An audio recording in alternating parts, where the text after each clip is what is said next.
వివేకానందరెడ్డి హత్య కేసులో ఈడీ సోదాలు కొనసాగుతున్నాయి. హైదరాబాద్, కడపలో మొత్తం 6 చోట్ల ఈడీ సోదాలు చేస్తోంది.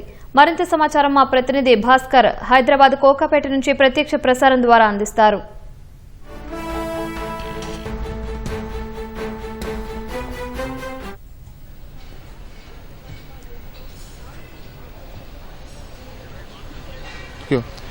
వివేకానందరెడ్డి హత్యకి సంబంధించి అయితే మనీ లాండరింగ్ విషయంలో ఈ హత్యకు సంబంధించి మనీ లాండరింగ్ ఎలా జరిగింది, మనీ లాండరింగ్ ఏమైనా జరిగిందా, లేకపోతే నిందితులకు ఇచ్చినటువంటి ఏదైతే హత్యకు ముందు వివేకానంద హత్యకు ముందు నిందితులకు ఇచ్చినటువంటి ₹1,00,00,000 అలాగే హత్య అనంతరం ఒక్కొక్క నిందితుడికి 4 కోట్లు ఇచ్చిన ఈ యొక్క డబ్బు ఎక్కడి నుంచి వచ్చింది ఏంటి అనేది సిబిఐ విచారణలో వెల్లడైన నేపథ్యంలో ఇదే సిబిఐ కేసు ఛార్జ్షీట్ అనంతరము మరో కేసు నమోదు చేసినటువంటి ఈడీ ఈరోజు మొత్తంగా కడప సహా హైదరాబాద్లో 6 చోట్ల విచారణ చేపడుతుంది.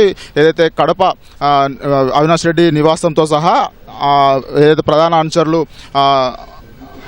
ఇళ్లలో, దాంతోపాటు హైదరాబాద్లోని ఒక 2 చోట్ల అవినాష్ రెడ్డికి సంబంధించినటువంటి 2 ఇళ్లలో ఈడీ విచారణ చేపడుతుంది. దీనికి సంబంధించి ప్రస్తుతం మనము హైదరాబాద్ కోకాపేటలోని అవినాష్ రెడ్డి నివాసంలో కోకాపేటలోని ఓపెన్ స్కైస్లో ఉన్నటువంటి అవినాష్ రెడ్డి నివాసంలో ఉదయం 6 గంటలకే విచారణకు వచ్చినటువంటి ఈడీ అధికారులు లోపలికి వెళ్ళి ఒక నగదు లావాదేవీలకు సంబంధించి ఈ మనీ లాండరింగ్ అంశం ఎలా ఉంది, అలాగే నిందితులకు ఇచ్చినటువంటి ఈ యొక్క డబ్బు మొత్తంగా ఏదైతే హత్యకు వినియోగించినటువంటి నిందితులకు సుమోటో సుఫారీగా ఇచ్చినటువంటి ₹40 కోట్ల ఏ విధంగా వచ్చాయి, ఇందులో ఏమైనా మనీ లాండరింగ్ జరిగిందా ఏంటి అనేది ఈడీ అధికారులు నిగ్గు తేల్చే విషయంలో భాగంగా ఈరోజు విచారణ చేపడుతున్నారు.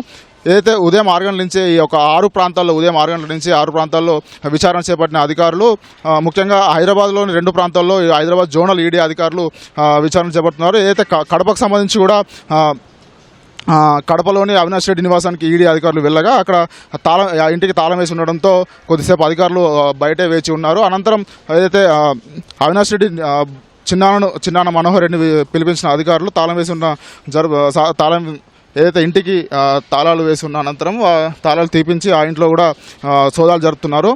మొత్తంగా ఈ యొక్క వివేక హత్యకి సంబంధించి నిందితులు సునీల్ యాదవ్, దేవిరెడ్డి, శివశంకర్ రెడ్డి, ఎర్రగంగిరెడ్డి ఇళ్లలోనూ కూడా ఇటు ఈడీ అధికారులు సోదాలు చేపట్టారు. సిబిఐ కేసు ఆధారంగా ఏదైతే సిబిఐ కేసు మొదట 2019లో జరిగినటువంటి ఈ యొక్క హత్య కేసులో మొదట రాష్ట్ర పోలీసులు విచారణ అనంతరం ఈ యొక్క కేసును సిబిఐ అధికారులు విచారించారు. ఆ తర్వాత ఇప్పుడు ఈ యొక్క కేసుకు సంబంధించి నగదు లావాదేవీలు ఎలా జరిగాయి, నిందితులకు ఇచ్చినటువంటి సొమ్ము మొత్తంగా ఎక్కడి నుంచి వచ్చింది ఏంటి అనే విషయాలు తెలుసుకునే భాగంగా ఈడీ ఈ యొక్క ఇందులో ఏమైనా మనీ లాండరింగ్ ఇన్వాల్వ్ అయిందా, హవాలా రూపంలో ఏమైనా డబ్బులు సమకూర్చారా, ఈ యొక్క నగదు మొత్తం ఏ విధంగా వచ్చింది, నిందితులకు నగదు ఇచ్చినటువంటి నగదు అలాగే రాజకీయ ప్రమేయం ఏమైనా ఉందా అని చెప్పేసి ఈడీ తెలిసే విషయంలో ఈడీ ఈరోజు సోదాలు అయితే చేపట్టింది.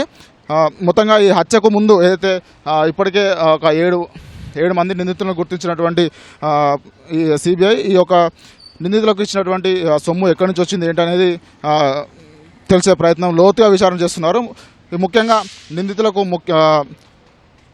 ఏదైతే నిందితులకు వివేకానంద హత్యకు ముందు ఒక్కొక్క నిందితుడికి ₹1,00,00,000 అలాగే హత్య అనంతరం ఒక్కొక్క నిందితుడికి ₹4 కోట్ల మొత్తంగా ఈ అమౌంట్ ఎక్కడి నుంచి వచ్చింది ఏంటి అనేది తెలిసే ప్రయత్నంలో ఈడీ అధికారులు ఈరోజు అయితే సోదాలు చేపడుతున్నారు. ఉదయం 6 గంటల నుంచి ఈ యొక్క 6 ప్రాంతాల్లో సోదాలు చేపడుతున్న అధికారులు ప్రతి చోట కూడా లోతైన దీనికి సంబంధించిన వివరాలు సేకరిస్తున్నారు.